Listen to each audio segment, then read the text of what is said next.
نحمده ونصلي على رسوله الكريم اما بعد فاعوذ باللہ من الشیطان الرجیم بسم اللہ الرحمن الرحیم۔ پارہ نمبر 8 سورۃ الانعام، پارے کا رکوع نمبر 5، سورت کا رکوع نمبر 18، آیت نمبر 146 اور 147۔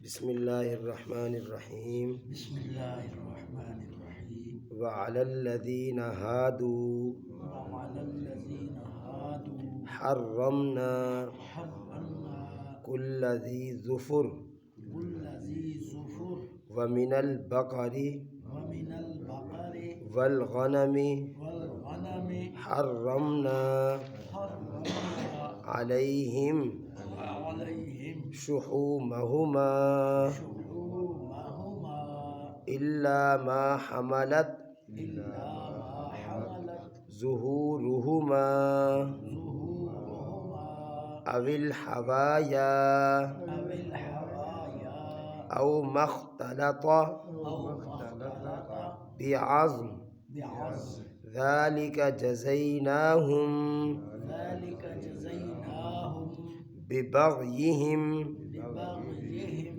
وإنا لصادقون وإنا لصادقون فإن كذبوك فإن كذبوك فقل ربكم فقل ربكم ذو رحمة ذو رحمة واسعة واسعة ولا يرد بأسه ولا يرد بأسه عن القوم المجرمين۔ عن القوم المجرمين۔ صدق اللہ العظیم۔ اللہ تعالیٰ ارشاد فرماتے ہیں وعلی الذین، اور ان لوگوں پر ہادو جو یہودی ہوئے، حرمنا حرام کیا ہم نے کل ذی ظفر ہر ناخن والا جانور، ومن البقر والغنم، اور گائیں اور بکریوں میں سے، حرمنا حرام کیا ہم نے علیہم ان پر، شحومہما ان کی چربی کو، الا ما حملت ظہورہما مگر وہ چربی جو ان کی کمر کے ساتھ لگی ہو، او الحوایا یا آنتوں کے ساتھ لگی ہو، او مختلط بعظم یا وہ چربی جو ہڈی کے ساتھ ملی ہوئی ہو۔ ذالک جزیناہم ببغیہم، یہ سزا دی ہے ہم نے ان کو ان کی سرکشی کی وجہ سے، بغاوت اور نافرمانی کی وجہ سے۔ اللہ فرماتے ہیں وَإِنَّا لَصَادِقُونَ، اور بے شک ہم سچ کہتے ہیں۔ فَإِن كَذَّبُوكَ، پس اگر یہ آپ کو جھٹلائیں، نبی علیہ الصلوۃ والسلام کو حکم ہے اگر یہ آپ کا انکار کریں، آپ کی تکذیب کریں، یہودیوں کے بارے میں کہا جا رہا ہے، تو فَقُلْ رَبُّكُمْ، پس آپ کہہ دیں ان کو کہ ربکم ذو رحمت واسعہ، کہ تمہارا رب بڑی وسعت، بڑی رحمت والا ہے، وسیع رحمت والا ہے۔ ولا يرد بأسه عن القوم المجرمین، اور مجرم لوگ اس کی سزا سے نہیں بچ سکتے۔ اللہ تعالیٰ ہماری حفاظت فرمائے۔ گزشتہ آیات میں اللہ رب العالمین نے 4 چیزیں جو کہ ہر دور میں حرام رہی ہیں، کسی بھی دور میں ان کو حلال نہیں کیا گیا، ان 4 چیزوں کا تذکرہ فرمایا تھا۔ ان میں سے پہلی چیز میتہ، مردار۔ نمبر 2 وہ چیز جس پر اللہ رب العزت کا نام نہ لیا جائے۔ نمبر 3 دم مسفوح، بہنے والا خون۔ اور نمبر 4 خنزیر کا گوشت۔ یہ 4 چیزیں ایسی ہیں جو ہر دور میں، ہر شریعت میں، ہر نبی کے دین میں حرام رہی ہیں۔ ان کو اللہ پاک نے کبھی بھی حلال نہیں کیا، اور ان کے استعمال کرنے میں انسان کا جسمانی نقصان بھی ہے، روحانی نقصان بھی ہے۔ یہ جو مردار ہے، میتہ، جب انسان اس ایسے جانور کو کھائے گا جس جانور کو ذبح نہ کیا جائے، ذبح نہ کرنے کی وجہ سے جو ذبح کرتے وقت خون جانور کا نکلتا ہے، تو اس خون میں جراثیم ہوتے ہیں، مختلف قسم کے زہر ہوتے ہیں، زہریلے جراثیم ہوتے ہیں، بیماریاں ہوتی ہیں۔ جب وہ خون نکل جاتا ہے تو گوشت صاف ہو جاتا ہے، پاک ہو جاتا ہے۔ اگر انسان اس جانور کو ذبح نہ کرے، وہ مر گیا ہے، اب مرنے کے بعد کچھ وقت کے بعد وہ جو خون ہوتا ہے وہ جسم کے اندر رہ جاتا ہے، وہ نکلتا نہیں ہے، وہ جم جاتا ہے۔ اس کو پھر الگ کرنا اور نکالنا اور صاف کرنا ممکن ہی نہیں رہتا۔ جب انسان اس جانور کو کھائے گا، اس گوشت کو استعمال کرے گا، تو وہ زہریلے جراثیم جو اس خون کے اندر تھے وہ انسان کے وجود کے اندر جائیں گے۔ اس کی وجہ سے انسان جسمانی طور پر بھی بیمار ہوگا اور روحانی طور پر بھی بیمار ہوگا۔ اس لیے منع فرمایا کہ مردار کو نہ کھایا جائے۔ نمبر 2، دم مسفوح۔ میں نے کل بھی یہ بات عرض کی تھی کہ یہ جو بہنے والا خون ہوتا ہے یہ سراسر بیماری ہوتا ہے، اس کے اندر درندگی ہوتی ہے۔ انسان جب اس کو استعمال کرتا ہے، استعمال کرنے کی وجہ سے انسان کے اندر جو رحم کا مادہ ہے، ہاں جی، جو رحمت کا مادہ ہے، جو پیار محبت والا انسان کے اندر جذبہ ہوتا ہے وہ ختم ہو جاتا ہے۔ انسان مزاجاً سخت ہو جاتا ہے، اس کے مزاج میں قسم کی سختی، درندگی پیدا ہو جاتی ہے۔ تو ظاہر سی بات ہے کہ جب انسان اس خون کو استعمال کرے گا تو وہی کیفیت اور وہی عادت انسان کے اندر پیدا ہو جائے گی۔ تیسری چیز ہے خنزیر کا گوشت، اور خنزیر کے گوشت کے حوالے سے کل بھی میں نے تفصیلاً عرض کیا تھا کہ خنزیر نمبر 1 ملعون جانور ہے۔ آپ کو پتہ ہے، ہم نے پیچھے پڑھا ہے، اللہ رب العزت نے بہت سی قوموں کو ان کے گناہوں کی وجہ سے بطور سزا ان کو خنزیر بنا دیا تھا، ان کو بندر بنا دیا تھا، ان کو چوہا بنا دیا تھا۔ تو یہ اللہ پاک نے بطور سزا ان کے ساتھ کیا۔ تو اب جو آدمی خنزیر کا گوشت استعمال کرے گا، ایک تو اس کے اندر بے حیائی ہوتی ہے، بے غیرتی ہوتی ہے، اور بھی کئی ساری چیزیں ہوتی ہیں، لیکن اہم بات یہ ہے کہ یہ ملعون جانور ہے۔ تو جو آدمی، جو انسان اس جانور کو استعمال کرے گا تو استعمال کرنے کی وجہ سے وہ انسان بھی اس جانور میں جو لعنت آ رہی ہے اس کا حصے دار بن جائے گا، اس کا حقدار بن جائے گا۔ اور اسی لیے اللہ پاک نے فرمایا تھا فَإِنَّهُ رِجْسٌ، کہ یہ جانور گندگی ہے، یہ غلاظت ہے، یہ ناپاک ہے۔ تو جب انسان اس کو استعمال کرے گا تو وہی صفات اور وہی کیفیات انسان کے اندر پیدا ہو جائیں گی۔ اور چوتھی چیز کہ وہ جانور، جس جانور کو ذبح کرتے وقت اللہ کا نام نہ لیا جائے، غیر اللہ کا نام لیا جائے، وہ جانور بھی حرام ہے۔ انسان جب اس کو استعمال کرے گا تو استعمال کرنے کی وجہ سے اس کو روحانی طور پر نقصان ہوگا۔ ظاہر ہے کہ توحید انسان کی بنیاد ہے، ہاں جی، تمام احکامات کی، شریعت کے ہر حکم کی بنیاد توحید ہے۔ یاد رکھیے نبی علیہ السلام نے مکہ والوں کو کس چیز کی دعوت دی تھی کہ مکہ والوں کو غصہ آ گیا تھا؟ اللہ کے ایک ہونے کی، اللہ کے ایک ہونے کی دعوت دی تھی نا، وحدہ لا شریک ہونے کی دعوت دی تھی۔ رسول اکرم صلی اللہ علیہ وسلم نے ان کو تو برا نہیں کہا تھا، ان کے کسی نظام کو غلط نہیں کہا تھا۔ آپ سمجھتے ہیں اس بات کو، اس بات کو سمجھیں کہ رسول اکرم صلی اللہ علیہ وسلم نے یہی تو جملہ فرمایا تھا کہ قولوا لا الہ الا اللہ تفلحون، کہ تم کہو لا الہ الا اللہ کامیاب ہو جاؤ گے۔ تو لا الہ الا اللہ میں کس چیز کی دعوت ہے؟ نہیں ہے کوئی معبود سوائے اللہ کے، اللہ کے وحدہ لا شریک ہونے کی دعوت ہے، اللہ کے ایک ہونے کی دعوت ہے، توحید کی دعوت ہے۔ تو ابھی نماز فرض نہیں ہوئی تھی، روزہ، زکوٰۃ، کوئی شریعت کا حکم نہیں آیا۔ رسول اکرم صلی اللہ علیہ وسلم نے جو سب سے پہلی بات ارشاد فرمائی تھی وہ یہ تھی، اور اسی بات پر کفار مکہ کا رسول اللہ صلی اللہ علیہ وسلم سے اختلاف شروع ہوا تھا۔ یہ سمجھ آ رہی ہے؟ تو جب کسی جانور پر اللہ کو چھوڑ کر کسی غیر اللہ کا نام لیا جائے گا تو وہ جانور روحانی طور پر خراب ہو جائے گا، روحانی طور پر وہ جانور نقصان دہ ہوگا۔ اب جب ہم اس جانور کا گوشت استعمال کریں گے، ہماری روحانیت جو ہے نا وہ متاثر ہوگی۔ جس طرح جسم بیمار ہو وہ کمزور ہوتا ہے، ایسے ہی جب روح بیمار ہوگی تو روح کمزور ہوگی۔ اور یاد رکھیے، بار بار یہ بات عرض کی گئی ہے کہ انسان کے وجود میں جسم اصل نہیں ہے، انسان کے وجود میں جسم اصل نہیں ہے، انسان کے وجود میں روح اصل ہے۔ وجہ یہ ہے کہ جب انسان مرتا ہے جسم تو ہوتا ہے، جسم تو ٹھیک ہوتا ہے، صحیح سلامت پڑا ہوتا ہے، لیکن ہم اس جسم کو اس دنیا میں نہیں رہنے دیتے، اس جسم کو گھر میں نہیں چھوڑتے، ہم اس جسم کو فوری طور پر اس دنیا سے منتقل کر کر قبر تک پہنچاتے ہیں۔ کیا ہوا ہے؟ روح نکل گئی ہے۔ تو معلوم ہوا کہ جسم اور روح میں انسان کی روح اصل ہے، اور اس جانور کو جس پر اللہ کا نام نہ لیا جائے، غیر اللہ کا نام لے کے اس کو ذبح کیا جائے، اس جانور کے استعمال کرنے سے انسان کی روح بیمار ہوتی ہے۔ غیبت کرنا یہ روحانی بیماری ہے، جھوٹ بولنا یہ روحانی بیماری ہے، بہتان لگانا یہ روحانی بیماری ہے، چغل خوری کرنا یہ روحانی بیماری ہے۔ حدیث پاک میں آتا ہے، نبی کریم صلی اللہ علیہ وسلم ارشاد فرماتے ہیں لا يدخل الجنت قطات، چغل خور جنت میں داخل نہیں ہوگا۔ سمجھ آ رہی ہے؟ چغل خور جنت میں داخل نہیں ہوگا۔ اور قطع تعلقی کرنا یہ روحانی بیماری ہے۔ رسول اکرم صلی اللہ علیہ وسلم نے فرمایا لا يدخل الجنت قاطع، قطع تعلقی کرنے والا جنت میں داخل نہیں ہوگا۔ یہ ساری روحانی بیماری ہے، جس طرح کھانسی ہے، بخار ہے، نزلہ ہے وغیرہ وغیرہ، یہ انسان کی جسمانی بیماری ہے۔ ان بیماریوں کی وجہ سے جسم متاثر ہوتا ہے، جسم کمزور ہوتا ہے، جسم ناتواں ہو جاتا ہے، اور انسان اس کے علاج کی کوشش کرتا ہے۔ انسان پھر اس جسم کو بچانے کے لیے اس پہ لاکھوں روپے لگاتا ہے۔ بھئی سمجھ آ گئی ہے؟ اسی طریقے سے انسان کی روحانی بیماریاں بھی ہیں، اور یہ اس طرح کا جانور، اس طرح کا گوشت استعمال کرنے سے انسان کی روح بیمار ہوتی ہے، اور جب روح بیمار ہوتی ہے روح کمزور ہوتی ہے، جب روح کمزور ہوتی ہے تو انسان کا جسم بھی فطرتاً کمزور ہو جاتا ہے۔ میری بات سمجھ آ رہی ہے؟ اس لیے یہ جو 4 چیزیں اللہ پاک نے کل کی آیت میں بیان فرمائی تھی، ان 4 چیزوں سے انسان کا جسمانی نقصان بھی ہے، انسان کا روحانی نقصان بھی ہے۔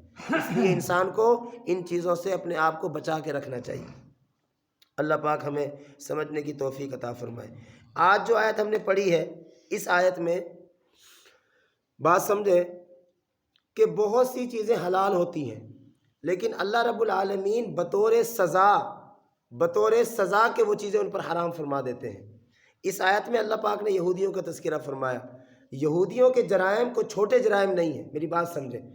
جب سے انہوں نے حضرت موسیٰ علیہ السلام کی شریعت کو چھوڑا، آپ کے احکامات کو چھوڑا، آپ کی تعلیمات کو چھوڑا، یہ یہودی اس قدر مضر ہے، سمجھے میری بات کو، کہ یہ یہودی اس قدر مضر ہے کہ جب قرب قیامت میں ان یہودیوں کے خلاف جنگ ہوگی، مسلمان آخری مارکہ ان یہودیوں کے خلاف لڑیں گے، میری بات سمجھیں، پتھر نہ پتھر جو بظاہر جاندار نہیں ہے، بظاہر اس کے اندر ہماری طرح کی عقل، سمجھ، فہم و فراست نہیں ہے، درخت، حدیث پاک میں آتا ہے پتھر اسلامی فوج کو آواز دے کر کہے گا اے مسلمان میرے پیچھے یہودی چھپا ہوا ہے۔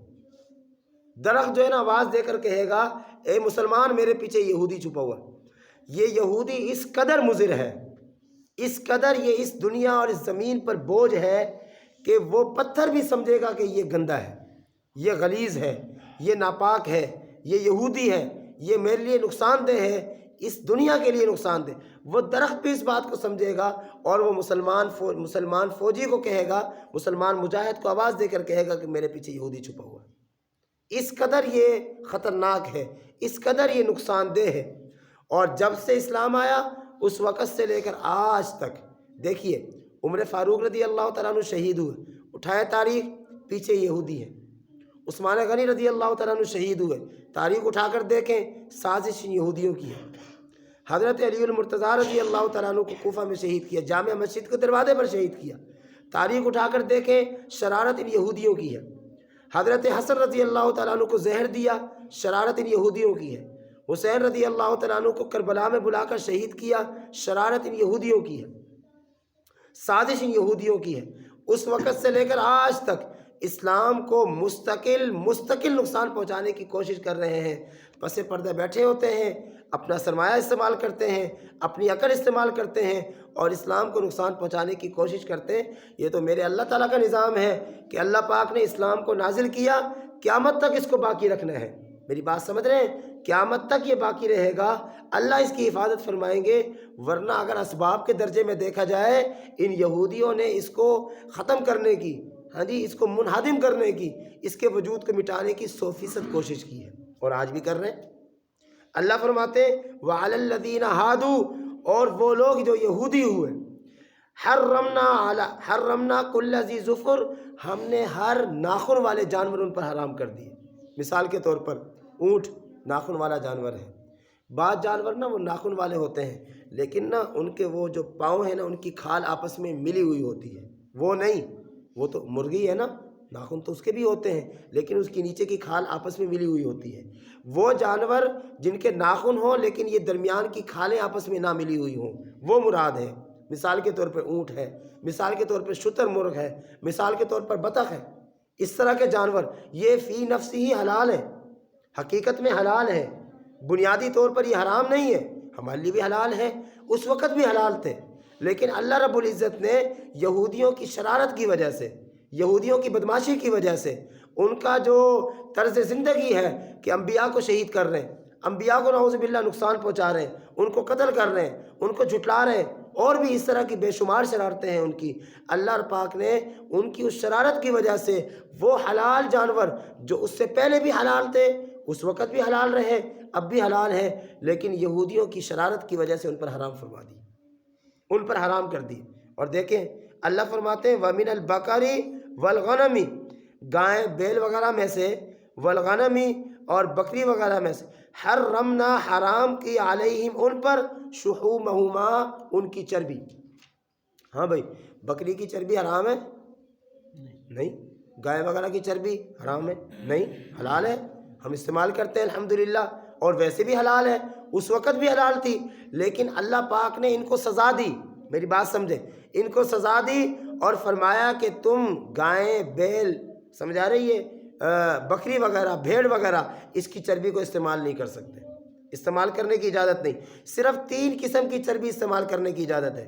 نمبر 1 وہ چربی جو کمر کے ساتھ لگی ہو، نمبر 2 وہ چربی جو آنتوں کے ساتھ لگی ہو، نمبر 3 وہ چربی جو ہڈیوں کے ساتھ لگی ہوئی ہے، یہ 3 قسم کی چربی کو استعمال کرنے کی اجازت دی۔ اب وہ چربی جو گوشت میں ہے اس کو استعمال کرنے کی اجازت نہیں ہے۔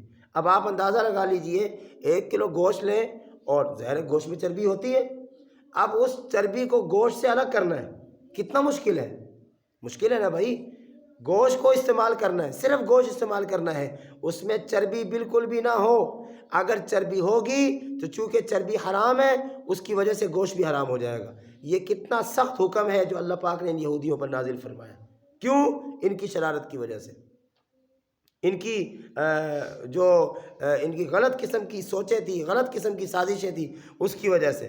اور نبی علیہ السلام ارشاد فرماتے ہیں کہ ان العبد لا یحرم من الرزق بالذنب، اللہ پاک اپنے بندے پر اس کے گناہوں کی نحوست کی وجہ سے رزق سے اس کو محروم کر دیتے ہیں، اپنے بندے کو اس کے گناہ کی وجہ سے رزق سے محروم کر دیتے ہیں۔ آج ہم بہت زیادہ بے روزگاری، مہنگائی، اس کا رونا رو رہے ہیں نا، میری بات سمجھیں، ذرا توجہ دیں، کیا آج اللہ کے رزق کی فراوانی ختم ہو گئی ہے کہ اللہ پاک نے رزق نازل کرنا، رزق دینا، رزق پیدا کرنا اللہ پاک نے چھوڑ دیا ہے؟ نہیں، پہلے سے زیادہ رزق ہو رہا ہے، پیدا ہو رہا ہے، زمینیں پہلے سے زیادہ فصلیں دے رہی ہیں، ہر چیز پہلے سے زیادہ ہو رہی ہے، لیکن آج بندہ رزق کے لیے کیوں مارا پھر رہا ہے؟ کیوں مارا پھر رہا ہے بھائی؟ کتنا کھاتا ہے انسان؟ کیا ہماری خوراکیں پہلے سے بڑھ گئی ہیں؟ پہلے والے لوگ جو کھاتے تھے ہم ان سے زیادہ کھاتے ہیں؟ بولو، سوال ہی پیدا نہیں ہوتا، ہم سوچ ہی نہیں سکتے، میں صحیح کہہ رہا ہوں، جو ہمارے باپ دادے جو رزق کھایا کرتے تھے، جو ان کی خوراکیں تھیں، ہم کہاں کھا سکتے ہیں وہ؟ ہم تو بیماریوں کا مجسمہ بنے ہوئے ہیں، ہم 2 روٹی سے زیادہ کھا نہیں سکتے، ٹھیک ہے، ہم آدھی پیالی گھی پی لیں تو ہمیں بیماریاں شروع ہو جاتی ہیں، ہم دودھ خالص نہیں پی سکتے، ہم کیا کھا سکتے ہیں؟ رزق پہلے سے بڑھ گیا، ٹھیک ہے، ہماری خوراکیں پہلے سے کم ہو گئی ہیں، وجہ گناہ، نافرمانی۔ اور بھائی میری بات سمجھو، پہلے بھی تو یہی خاندان ہوا کرتا تھا، برادری، محلے داری، کتنی محبتیں ہوا کرتی تھی، کتنا سکون ہوا کرتا تھا، ایک دوسرے کے لیے کتنی ہمدردی ہوا کرتی تھی۔ یہ حاجی صاحب اور وہ بابا اصغر ایک دن بتا رہے ہوں کہ گاؤں میں ایک شادی ہوتی تھی نا، ایک گھر میں شادی ہوتی، کسی کے گھر سے برتن آ رہے ہیں، کسی کے گھر سے بستر آ رہے ہیں، کسی کے گھر سے دودھ آ رہا ہے، کسی کے گھر سے گڑ آ رہا ہے، یہ کیا تھا؟ آج کہاں چلی گئی وہ ساری باتیں؟ وہ ہمدردی، وہ پیار، وہ محبت کدھر چلا گیا؟ یہ کوئی بہت پرانی بات تو نہیں، یہ کوئی 20 25 30 سال پرانی بات ہے، لیکن اب حالات یہ ہیں، دیوار کے ساتھ دیوار ملی ہوئی ہے، دیوار کے ساتھ دیوار ملی ہوئی ہے، لیکن اس پڑوسی کو اس کے غم کا پتہ نہیں، اس پڑوسی کو اس کی مصیبت کا پتہ نہیں، اور نتائج کیا نکل رہے ہیں؟ یہاں میں آپ کو دکھاتا ہوں درس کے بعد ویڈیو موبائل میں، لاہور کی ویڈیو، 6 ماہ سے باپ کو دونوں ہاتھوں میں اور دونوں پاؤں میں زنجیر ڈال کر کمرے کے اندر بند کیا ہوا ہے۔ کیوں؟ 3 بچے ہیں، 3 جوان بیٹے ہیں، وہ بیٹے باپ سے جائیداد میں سے، مکان میں سے حصہ مانگ رہے ہیں، باپ کہتا ہے کہ تم جوا کھیلتے ہو، تم یہ مکان حصہ لے کر جا کے جوئے میں لگا دو گے، میں تمہیں نہیں دیتا۔ صرف اتنی سی بات پر ان 3 جوان بیٹوں نے 6 ماہ سے اپنے اس باپ کو، بوڑھے باپ کو، داڑھی ہے اتنی اس کی، آدھی سفید آدھی کالی ہے، 6 ماہ سے پاؤں کے اندر، ہاتھ کے اندر زنجیر ڈال کے تالے لگا کے کمرے کے اندر بند کیا۔ اور کل رات کو جب پولیس والوں نے اس کو چھڑوایا، وہ کہتا تھا 6 دن ہو گئے مجھے کھانا نہیں دیا۔ سمجھ رہے؟ اس قدر جب ظلم و بربریت ہوگی اللہ کی اس سرزمین کے اوپر، تو پھر کیا ہوگا؟ اللہ کے نبی صلی اللہ علیہ وسلم نے فرمایا کہ اللہ گناہوں کی وجہ سے رزق سے محروم کر دیں گے۔ رزق کی کمی نہیں ہے، رزق کی کمی نہیں ہے، یاد رکھیے، میں بار بار یہ بات دہرا رہا ہوں، رزق کی کمی نہیں ہے، بازار بھرے ہوئے ہر چیز سے، ہمارے پاس پیسوں کی کمی نہیں ہے۔ وہ چند لوگ ہوتے ہیں، 100 میں سے 2-4 لوگ ہوتے ہیں بیچارے جو واقعتاً مالی وجہ سے کچھ مشکلات کے شکار ہوتے ہیں، ورنہ 95, 96, 97% مالی اعتبار سے ٹھیک ہے۔ بھائی جو میری ضرورت ہے اس کے مطابق اللہ مجھے دے رہا ہے، اب میں اپنی ضرورت کو بڑھا لوں۔ میں مثال دے رہا ہوں، سردی آ گئی ہے، بچے تو ہمیں بھی کہتے ہیں ہیٹر لگا لو، بچے تو ہمیں بھی کہتے ہیں گیزر لگا لو، بندہ لگا لے، لیکن جب میری چادر مجھے اجازت نہیں دیتی تو ہم گزارا کریں۔ بھائی گزارا بھی تو کرتا ہی نا انسان، گزارا کریں۔ ایک آدمی کو فالج ہو جائے، وہ 15 سال جو ہے نا فالج کے ساتھ زندگی گزارتا ہے، گزارا نہیں کرتا، گزارا ہی تو ہے یہ۔ آپ بچوں کو سمجھائیں کہ بیٹا کوئی بات نہیں، ایسے ہی صحیح ہے۔ اللہ پاک نے کتنے لوگ ہیں جن کو اللہ پاک نے موٹر بھی نہیں دی ہے، وہ نلکے سے جو ہے نا سارا نظام چلاتے ہیں۔ کتنے لوگ ہیں نلکا بھی نہیں ہے ان کے پاس، تو وہ بیچارے جاتے ہیں دوسرے کے نلکوں سے پانی بھر بھر کے لاتے ہیں، اس سے گزارا کرتے ہیں۔ اللہ پاک نے الحمدللہ مکان دی ہے، چھت دی ہے، موٹر دی ہے، زیادہ ٹھنڈا پانی ہے موٹر چلا لو، سمجھاؤ۔ اب میں کہوں نہیں جی میرے بھائی کے گھر میں اے سی لگا ہوا میں بھی لگاؤں گا، میرے بھائی کے گھر میں گیزر لگا ہوا میں بھی لگاؤں گا، میرے بھائی کے گھر میں ہیٹر لگا ہوا میں بھی لگاؤں گا، میرے بھائی کے گھر میں جو ہے نا وہ نیچے ماربل لگا ہوا میں بھی لگاؤں گا۔ اب جب آپ نے مقابلہ کرنا ہے، آپ نے ریس کرنی ہے، آپ نے دوسروں کی نقلیں کرنی ہے، تو پھر لاکھوں روپے بھی کم ہے۔ میری بات سمجھ آ رہی ہے؟ اخراجات تو ہم نے اپنے خود بڑھائے۔ میری بات سمجھ، یہاں ایک حاجی صاحب جانتے ہیں، وہ ایک آدمی رو رہا تھا یار خرچے پورے نہیں ہوتے، بچے کتنے؟ 3، 2 میاں بیوی، دودھ کتنا آتا ہے؟ 4 کلو۔ میں ایک بات سمجھا رہا ہوں آپ کو، بھائی آپ کے خرچے پورے نہیں ہوتے، آپ 2 کلو دودھ کر دو۔ میں نے اس کو کہا میرے 4 بچے، ہم امی، ہم 2 میاں بیوی، تم سے زیادہ افراد ہیں، ہمارا 1.5 کلو دودھ آتا ہے۔ آپ اپنے خرچوں کو اپنی آمد کے مطابق کریں، ٹھیک ہے؟ لازمی ہے ہر شادی میں 6 سوٹ، ہر گرمی کے شروع میں 6 سوٹ، سردی شروع ہو رہی پھر کپڑے، گرمی شروع ہو رہی پھر کپڑے، کسی کی شادی آ گئی پھر کپڑے، محلے کی شادی ہے آپ کپڑے خرید رہے۔ تو بھائی ہم نے تو اپنے اخراجات کو، اپنی خواہشات کو بہت بڑھا لیا۔ اب جب انسان خواہشات کو بڑھائے گا، 3 منزلہ مکان بنا رہے ہیں، بھائی کیوں بنا رہے ہو؟ آپ 1 منزلہ مکان آپ کا کافی ہے، لیکن خواہشات ہے نا انسان کی۔ اب جب خواہشات ہم نے اپنی آمدنی سے زیادہ کر لی ہے تو پھر خرچے تو پورے نہیں ہوں گے، پھر روتے کیوں؟ اللہ نے کہا تھا 3 منزلہ مکان بناؤ، اللہ نے تو نہیں کہا۔ او بھائی ہم نے اپنے بڑوں کو دیکھا نہیں، ان کے 2 سوٹ ہوا کرتے تھے، 3 سوٹ ہوا کرتے تھے، بس انہی 3 سوٹوں میں وہ پورا سال نہیں گزارتے تھے، ہاں جی، تو سکون سے نہیں رہتے تھے، بولو یہی، وہ سکون سے نہیں رہتے تھے۔ تو ہمارے پاس 15 سوٹ ہیں، سردیوں کے الگ، گرمیوں کے الگ، آنے جانے کے لیے الگ، ہاں جی، جوتے کتنے ہیں، لیکن پریشان بھی ہیں۔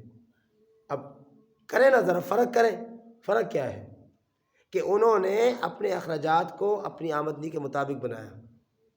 تو اگر آمدنی ہے 10,000 روپے، خرچہ 8,000 روپے، 2,000 بچا لیا۔ ہماری آمدنی ہے 10,000 روپے، ہمارے خرچے 20,000 روپے، پھر پریشان نہیں ہوں گے تو کیا ہوگا؟ سمجھ آ گئی ہے؟ تو یہ جو رزق کا مسئلہ ہے نا، اللہ کے نبی صلی اللہ علیہ وسلم نے واضح طور پر فرمایا کہ رزق کی تنگی گناہوں کی وجہ سے، یہ پیغمبر کا فرمان ہے۔ کوئی ڈاکٹر کہتا، کوئی اسکالر کہتا، کوئی پروفیسر کہتا، کوئی عالم کہتا، آپ کہتے ہیں کہ یار ان کی اپنی باتیں، یہ تو اللہ کے نبی فرما رہے ہیں۔ اور ہمارا عقیدہ ہے، ہمارا نظریہ ہے کہ پیغمبر اپنی طرف سے کوئی بات نہیں فرماتے، وہ جو کچھ کہتے ہیں اللہ کی طرف سے کہتے ہیں۔ اور اللہ کی طرف سے جب یہ بات کہی جا رہی ہے تو یہ حقیقت ہے کہ اللہ اپنے بندے کو رزق سے محروم کیوں کرتے ہیں؟ گناہ کی وجہ سے۔ گناہ چھوڑ دیں، کیا مشکل ہے؟ نہ کریں گناہ۔ اچھا ہم نے، میری بات سمجھیں، ہم نے گناہ کس چیز کو سمجھا ہوا ہے؟ ہم نے یہ 2-4 چیزوں کو گناہ سمجھا ہوا ہے، ٹھیک ہے؟ کسی کے ساتھ زیادتی کر لو گناہ، جھوٹ بول لو گناہ، زنا کر لو گناہ، شراب پی لو یہ بس یہی گناہ ہے۔ ارے بھائی یہ تو ہے ہی گناہ، اور بھی تو گناہ ہے۔ کسی کی بہن بیٹی کو غلط نظر سے دیکھنا، بد نظری کرنا، یہ گناہ نہیں؟ جی بولے، یہ گناہ نہیں؟ یہ ایسا شدید گناہ ہے، میں واضح طور پر کہتا ہوں، اللہ رب العالمین نے پورا قرآن اٹھائے پڑھے، پورا قرآن اٹھا لے پڑھ لے، جو انداز میرے اللہ نے بد نظری کا بیان کیا ہے، کسی گناہ پر اللہ پاک نے یہ انداز نہیں اختیار فرمایا۔ اور پیغمبر صلی اللہ علیہ وسلم کو کہا آپ کہیں مومنوں کے لیے الگ حکم، مردوں کے لیے، اور مومنہ عورتوں کے لیے الگ حکم، اور فرمایا کل المؤمنین یغضوا من ابصارہم، اے پیغمبر آپ ان مومن مردوں کو کہیں اپنی نگاہوں کو نیچا رکھیں، وَيَحْفَظُوا فُرُوجَهُمْ، تاکہ تمہاری شرمگاہوں کی حفاظت ہو۔ کدھر ہے شرمگاہ؟ کدھر ہے نگاہ؟ ذرا سوچو، نگاہ کا اس آنکھ کا شرمگاہ سے تعلق کیا ہے؟ قرآن کہہ رہا ہے، کوئی تعلق ہے تو کہہ رہا ہے۔ ایک ہی آیت میں اللہ نظر کو شرمگاہ کو بیان فرما رہے ہیں۔ کیوں بیان فرما رہے ہیں؟ ہم نے اس کو گناہ ہی نہیں سمجھا، گانے سننے کو گناہ ہی نہیں سمجھتے، فلمیں دیکھنے کو گناہ ہی نہیں سمجھتے، وقت ضائع کرنے کو گناہ ہی نہیں سمجھتے، یہ گناہ نہیں۔ اس لیے ہم گناہ چھوڑیں گے، ہمارے رزق میں برکت ہو جائے گی۔ ہم گناہ چھوڑیں گے، تھوڑا سا کھانا زیادہ کئی لوگوں کو کافی ہو جائے گا، تھوڑے سے پیسوں میں ہمارا زیادہ کام ہو جائے گا۔ بہرحال اللہ یہودیوں کو کہہ رہے ہیں کہ میں نے ان کے اوپر ان 3 قسم کی چربیوں کے علاوہ ساری چربی کو حرام کر دیا، اور وہ کتنی مشکل میں ہوں گے، اور یہ مشکل ان پر کیوں آئے؟ ان کے گناہوں کی وجہ سے آئی۔ میرے دوستو یاد رکھیے، نبی علیہ السلام کا احسان ہے، اللہ کے نبی صلی اللہ علیہ وسلم کی ان کی کرم نوازی ہے کہ انہوں نے اللہ سے دعائیں کی ہمارے لیے، اللہ سے مانگا ہے ہمارے لیے۔ میری بات سمجھ آ رہی ہے؟ انہوں نے اللہ سے مانگ مانگ کر ہمارے اوپر جو مشکلات آنی تھی ان مشکلات کو ہٹوایا ہے، ختم کروایا ہے۔ نبی علیہ السلام نے دعا کی یا اللہ میری امت پر اجتماعی عذاب نہ آئے، ورنہ آپ دیکھیں جو گناہ جو جرائم یہودی کرتے ہیں کہ آج کا مسلمان نہیں کر رہا، جو جرائم عیسائی کرتے ہیں آج کا مسلمان نہیں کر رہا، لیکن یہودیوں پر عذاب آئے، عیسائیوں پر آئے، مسلمانوں پر نہیں آتے۔ وجہ یہ ہے کہ نبی علیہ السلام کا احسان ہے۔ اللہ فرماتے ہیں ذالک جزیناہم ببغیہم، یہ سزا ہے جو ہم نے ان کو ان کی بغاوت کی وجہ سے دی، جو ہم نے ان کو ان کی سرکشی کی وجہ سے دی۔ اور یہ جو جملہ ہے نا، اور بے شک ہم سچ کہتے ہیں، یہ جملہ اتنا پیارا ہے نا، اتنا پیارا لگتا ہے۔ اللہ فرما رہے ہیں کہ بے شک ہم سچ کہتے ہیں۔ اللہ کو بے شک کہنے کی کیا ضرورت تھی؟ اللہ یوں کہتے کہ لصادقون، ہم سچ کہتے ہیں، لیکن اللہ کہہ رہے ہیں کہ بے شک ہم سچ کہتے ہیں۔ اللہ یقیناً آپ سچ کہتے ہیں۔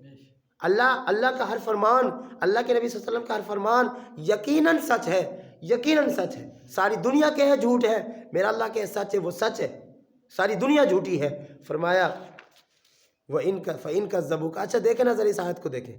اے نبی کریم صلی اللہ علیہ وسلم، اگر یہ آپ کو جھٹلائیں، کیا کہہ رہے ہیں اللہ؟ آپ کو اگر یہ جھٹلائیں، سمجھیں، اللہ کے نبی ہے میرے محبوب، اگر یہ آپ کو جھٹلائیں، آپ کا انکار کریں، آپ کی نافرمانی کریں، آپ ان کو کیا کہیں؟ فَقُلْ رَبُّكُمْ، آپ ان کو کہیں کہ تمہارے رب کی رحمت بڑی وسیع ہے۔ سمجھ آ رہی ہے؟ وہ جھٹلا رہے ہیں، وہ جھٹلا رہے ہیں، وہ انکار کر رہے ہیں، وہ نافرمانی کر رہے ہیں۔ اللہ اپنے نبی کو کہہ رہے ہیں آپ اس نافرمانی کے نتیجے میں ان کو کہیں کہ تمہارے رب کی رحمت بڑی وسیع ہے۔ اس نافرمانی کو چھوڑو، میرے انکار کو چھوڑو، آؤ اپنے رب کی رحمت کے اندر داخل ہو جاؤ، اپنے رب کی رحمت میں غوطہ لگاؤ۔ عجیب سا انداز ہے، ہونا تو یہ چاہیے تھا نا۔ اللہ یوں کہتے اے نبی آپ کو یہ جھٹلا رہے، آپ ان کو کہیں میرے رب کا عذاب بڑا سخت ہے، ہونا تو یہ چاہیے تھا۔ جھٹلانے کے ساتھ تو یہ چیز ہونی چاہیے تھی، لیکن اللہ کا اپنے بندوں سے پیار دیکھیے، اللہ کی اپنے بندوں سے محبت دیکھیے۔ پیغمبر کو کہہ رہے آپ کو یہ جھٹلا رہے، آپ ان کو کہیں کہ میرے جھٹلانے کو چھوڑو، آؤ میرے رب کی رحمت میں، کہ میرے رب کی رحمت بڑی وسیع ہے۔ ہاں، اگر اس دعوت کے بعد بھی، اس سمجھانے کے بعد بھی اگر وہ آپ کی بات کو نہ مانے، وَلَا يُرَدُّ بَأْسُهُ عَنِ الْقَوْمِ الْمُجْرِمِينَ، اللہ فرماتے ہیں کہ مجرم لوگ اللہ کی سزا سے بچ نہیں سکتے۔ حدیث پاک میں آتا ہے، بخاری شریف کی حدیث ہے، ان اللہ لَيُمْلِي لِلظَّالِمِ، اللہ ظالم کو مہلت دیتے ہیں، اللہ ظالم کو مہلت دیتے ہیں، مہلت دے رہے ہوتے ہیں۔ ایک آدمی گناہ کر رہا ہے پھر بھی اللہ کی پکڑ میں نہیں ہے، مہلت اللہ دے رہے، لیکن حتیٰ اذا اخذہ، جب اللہ پکڑتے ہیں، لم یفلتہ، تو پھر اللہ کے پکڑنے سے بچا کوئی نہیں سکتا۔